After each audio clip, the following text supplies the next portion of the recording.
Welcome to Alignment for Impact. I'm your host, Matthew Naylor. I started this podcast because healthcare and leadership both come down to the same thing, alignment. When people, purpose, and performance connect, real impact happens. On this show, we'll talk with entrepreneurs, brokers, and change makers who are challenging what is broken in healthcare and in business, and find new ways to make a difference for companies, communities, and the people they serve. Welcome back to the show. I'm your host, Matt Naylor. This is where we discuss with our guests their passion, their purpose, their happiness and joy, living a life of impact on themselves and others. Today, I'm excited to welcome someone who has really been shaking up things around self-insured health plans. He's an amazing employee benefits consultant, and he is the host of his own podcast. His story is great. Once running the floor of a family-run business in the restaurant industry in New Orleans, now making a real impact for employee benefit health plans around the nation. His story is filled with passion, purpose, happiness, and joy. Please welcome Justin Burgess. Justin, I love icebreakers. I think it's just a great way to start a conversation.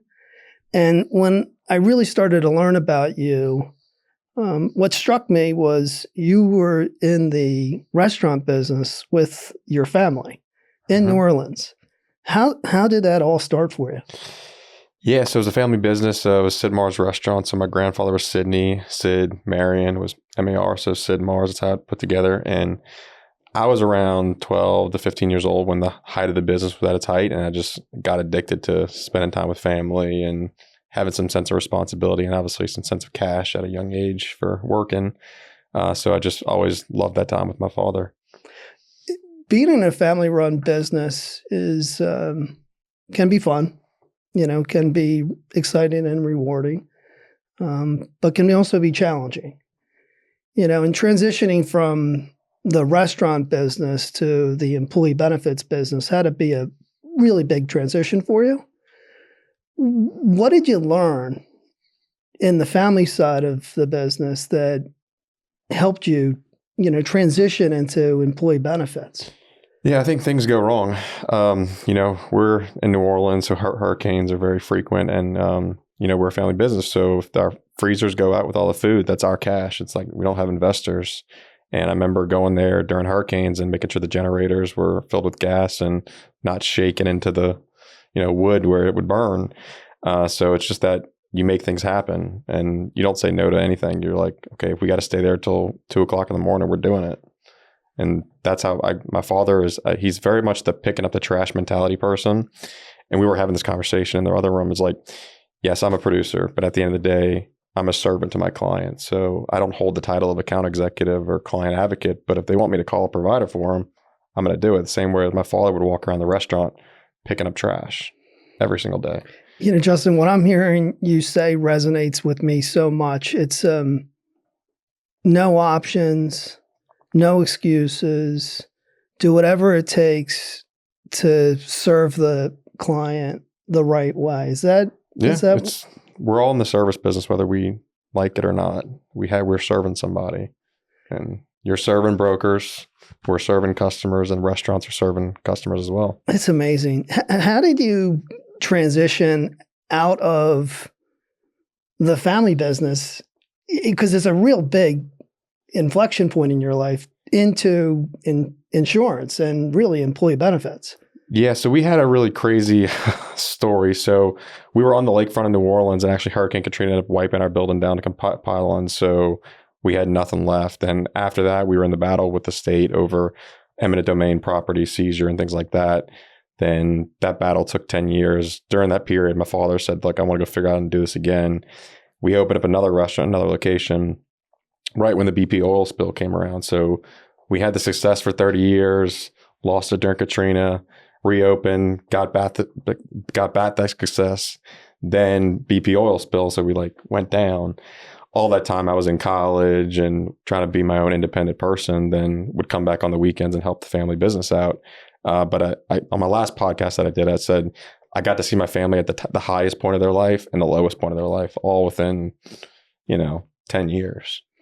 Can you speak to that and how that, because what I hear you saying is you learned how to be really resilient. How did that experience help shape you into like the person you are today?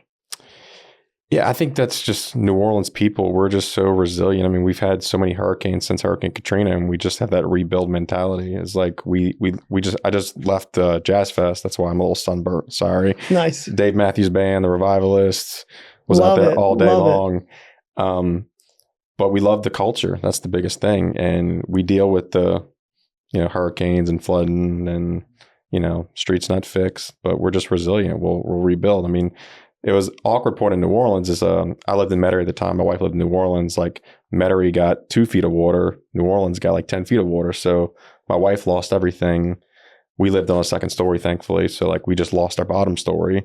So you just had these people that were small businesses just figuring out things. I mean, my broker at the time that I was with, and he had clients that he had during Katrina. So carriers were doing premium holidays and, you still had to service your clients. But thankfully, obviously, some people kept paying their bills. And so from a broker standpoint, it was a crazy point in the marketplace. And what was and when was your entry point into insurance and employee benefits? 2014, I think that was the year. So I was fresh out of college and just applied to a random job online. Didn't really know what insurance was. Had a bunch of friends that got into the Northwestern Mutuals, the other insurance, but I didn't really understand what health was. And I'm glad I found it because it's that customer service passion. Like if my kid asks me I want a job in the summertime, I'm going to say bartend or wait tables or do something where you're talking to somebody. 2 of my clients sat at the bar that I bartended when I had no clue how to make drinks. That's like so I was great. looking up how to make drinks in the back, but how I bartended was the bartender didn't show up. I could serve beer and pour you a shot, but I didn't know some of the cosmos and the, not at the age that I was, And what did you start when you got into the insurance business? What did you start selling first? Like, because what you do today seems to me like it's pretty different than what you did when you started. Yeah, so I got in right around the technology boom, and it really wasn't an insurance play. It was just a straight admin play, and I think the business has evolved to. Back in the day, people just make things work better for me administratively. Okay, what does that mean? Okay, like Ease and Employee Navigator started coming out. Then now I don't even talk about Ben Admin as a differentiator. It's like, what can you do on the specialty side of the drugs and what can you do to solve my claim problem? That's purely it. Every broker has access to the technology, but not every broker understands this side of the equation. Justin, when I speaking to you, learning about you, reimagining, redefining health insurance is a really, really difficult thing to do. Health insurance is fraught with issues and problems and challenges. It's a really complicated ecosystem of really large insurance companies and things that are emerging constantly. I've seen and I've heard you speak about and be pretty vocal about transparency and fiduciary responsibility. Would you just tell us a little bit about your philosophy, your approach when we think of transparency, and health insurance is not very transparent, and we think about, an employer and their fiduciary duty, and like, what are you doing? How are you reimagining that? What impact are you bringing to those 2 areas specifically? I think it starts off with every conversation I get into is what's your average salary of your population? We're all sitting at the table. We all make very good money in this business, and most C-suite people make good money. Yet we're making decisions for people that make $40,000 to $45,000 a year. I'm not sure what the average in the U.S. is, but I think it's pretty darn close to that. So you're telling me that we're leaving them with $5,000 deductibles and having to pay hundreds of dollars for drugs? I think that's just step one, is giving people access to a product that helps them out with their drugs. That's their biggest ticket item. That's the most thing that's going to be for every single month. If you're solving, I've seen some of the stuff that Crumdell's done for all my groups as far as the Humeras, the biostimulars, but that's huge. I had an HR director, like, and she sent me a text. She's like, you saved me $300 a month on my drug, just me. And she makes good money, but it's the fact of like, we're just all fed up with the things that we have to pay for in our daily lives. And when you add on healthcare and you're seeing the Mark Cubans of the world go on TV and talk about just PBM transparency, that's what I think of as like, yes, we need to fix the problem of vendors and carrier partners hiding money in certain places, but be transparent to your employees and tell them we have a solution to get you a drug elsewhere if you want to go down that route. Because providers and especially pharmacists are telling people about these options. Justin, we know that healthcare is really, it's complicated to understand. Creating better outcomes, lowering cost, and creating a better experience for your clients, your employer groups. Can you tell us a little bit about what you're doing to drive to the lowest net cost, create a better experience for the members? Yeah, I think the easiest is the low hanging fruit is the RX stuff. That's a gimme right there. Also, I think you need to pair it with advocacy. I think that's the biggest hurdle is, brokers want to be very transparent and help our employer clients and employees at the end of the day, but they don't really want to talk to someone like me. Like I know how to finagle healthcare, but not like a Crumdale advocate can that actually has, these are the rankings of all the providers in your area based off of quality metrics. Like I kind of know what are good hospitals and not so good hospitals to go to. But just giving people those tools and resources where, and also like on the RI, I was dealing with a situation for one of my Crumdale groups where drug got denied and it was just a little system glitch, but working with the team and a vendor that works and responds quickly is very important to me for my employer clients. You mentioned pharmacy and PBMs are in the news all the time. Recently over the last year, they're getting some really bad press. And, I don't think, we don't believe that, hospitals are really the problem. We don't really think the insurance companies or the networks are the problems. We don't really believe that PBMs are the problems. Like they're all part of the solution. Pulling them together in a way that's unique and distinctive is terribly difficult to do. But on the pharmacy side of employee benefit programs today, PBMs specifically are getting a really bad rap. And, we all know that high deductible health plans are certainly, not helping the situation with PBMs. New emerging specialty drugs are obviously having a very large impact. High utilization around GLP-1s are really, driving a lot of cost on the pharmaceutical side.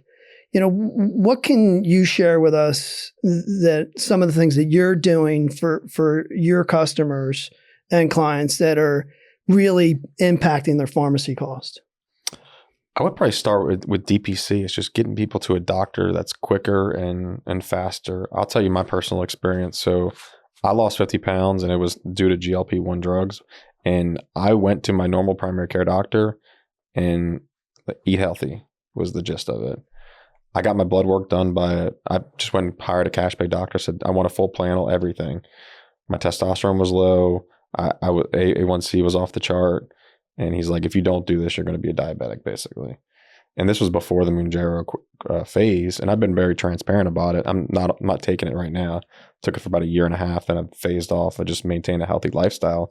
But giving access to people to a doctor that actually cares and that's not a pencil pusher. And no offense to those doctors. That's what the system is designed for them to do. They only get 10 to 15 minutes with you. So giving people access to a doctor that cares about them, that's not trying to get them to a specialist that you have to wait longer to see. I think that's how you change healthcare is fast and quick access to healthcare. I have 2 kids and we use telemedicine all the time, but if we had a DPC, my wife would love it. Because every day it's a rash, it's something. And I think about the employee that's making $40,000 a year. Yeah, they don't want to spend $100 on an urgent care visit or on a high deductible plan. It's potentially more. And if you're on a high deductible plan, you want to go see a specialist, you're looking at $300. I know that because my kid's ENT is $300. I'm on a high deductible plan. I chose that, but like these groups out there they have the high deductible plan as the cheapest option. People aren't choosing it because they like high deductible plans. We like it because of tax savings advantages. They like it because it's $10 versus $100 a paycheck. Yeah, and with high deductible plans, like we see a lot of utilization on the pharmacy side at the beginning of every plan year. Where members are, they go to access their benefits, and more often than not, they're going and picking up a prescription, and they're out of pocket significant money. Is there anything that you're doing or your firm's doing to help drive that cost out of the system? Out of high deductible plans, I mean, I'm not a big high deductible plan guy. I mean, I like using HRAs as giving people some, employer money that we can help subsidize some of that. So I think about the groups that have super rich plans. You can buy down to the cheapest high deductible plan, implement an HRA or a MERPS kind of strategy. That's not doing anything to solve the claim problem. It's just alleviating some of that pressure. But obviously, when you pair an HRA MERP with the cost containment solutions, you are basically taking care of the high cost specialty medications with folks like Crumdell and Welldyne.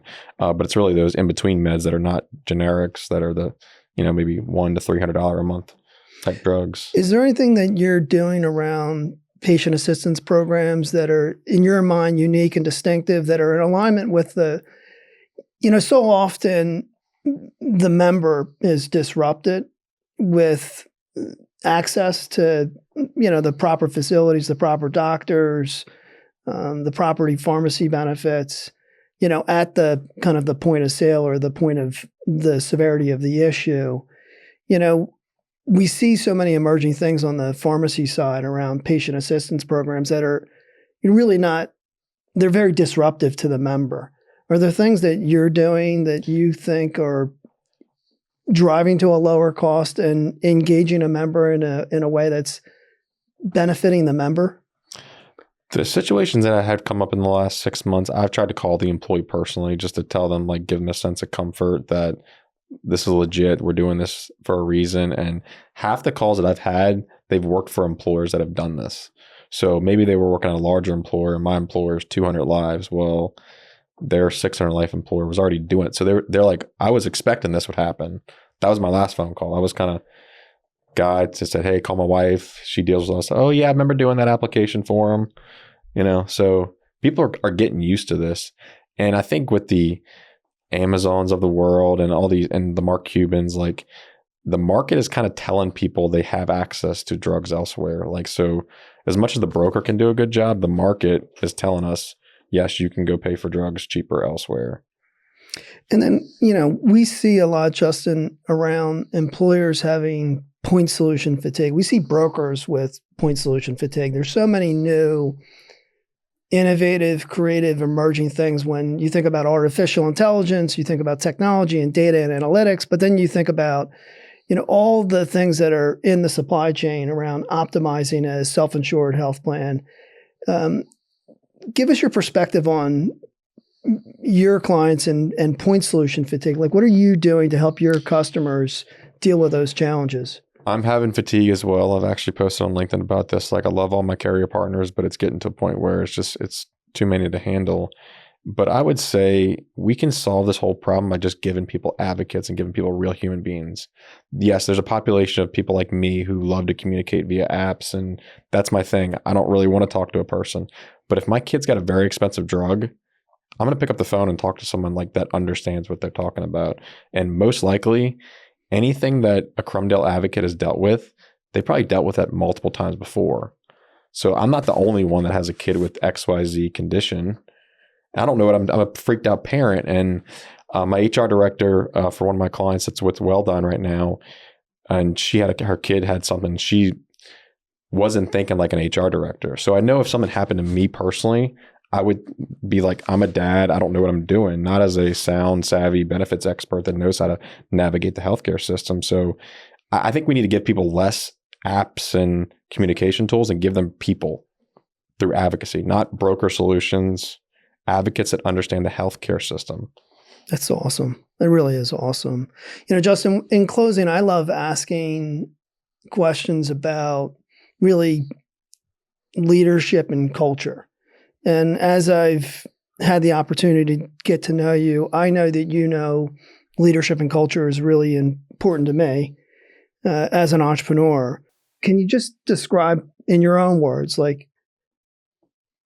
as your own entrepreneur, what's meaningful to you when you think about culture and leadership? Yeah, I mean, I consider myself an entrepreneur. You can be an entrepreneur inside of someone else's business. At the end of the day, you have to treat yourself like if you're a salesperson, treat like you own the company, and that's because your clients are buying from you at the end of the day. But I had a flip in my switch just went off recently. Is if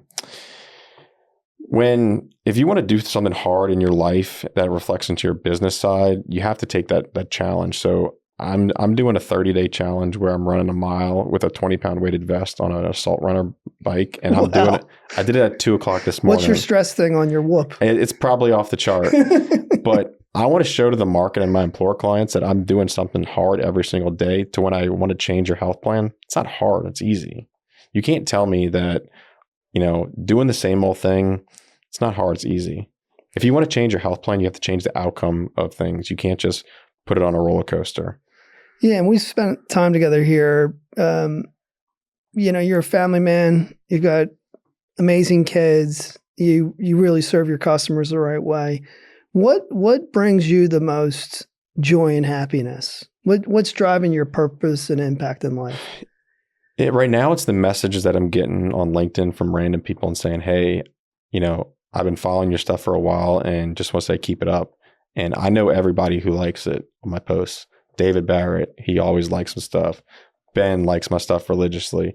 And when you go to your high school reunion for guys you haven't seen in 10, 15 years, and they're like, "You must be killing it, dude." I'm like, "No, I'm just an average guy that has a camera."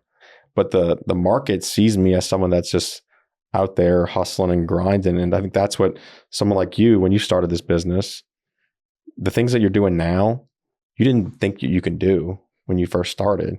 And every employer client that I work with, I have especially with RV dealers. I have 5 RV dealers with about 60 locations. They started off as 1 RV location. Now they're at 15. It's incredible. So we all have that grit mentality.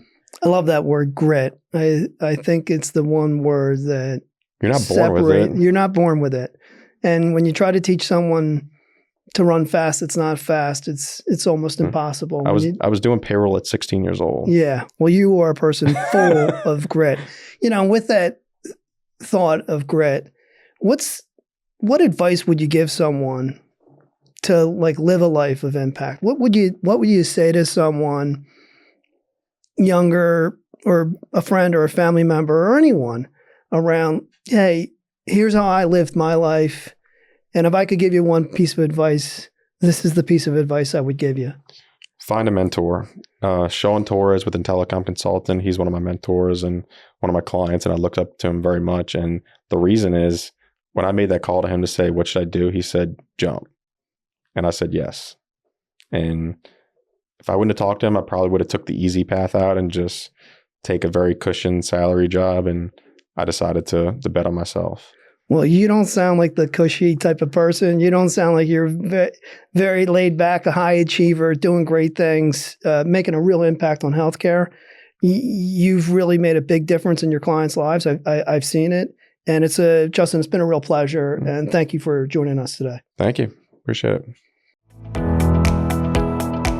This is Matthew Naylor. You've been listening to Aligned for Impact.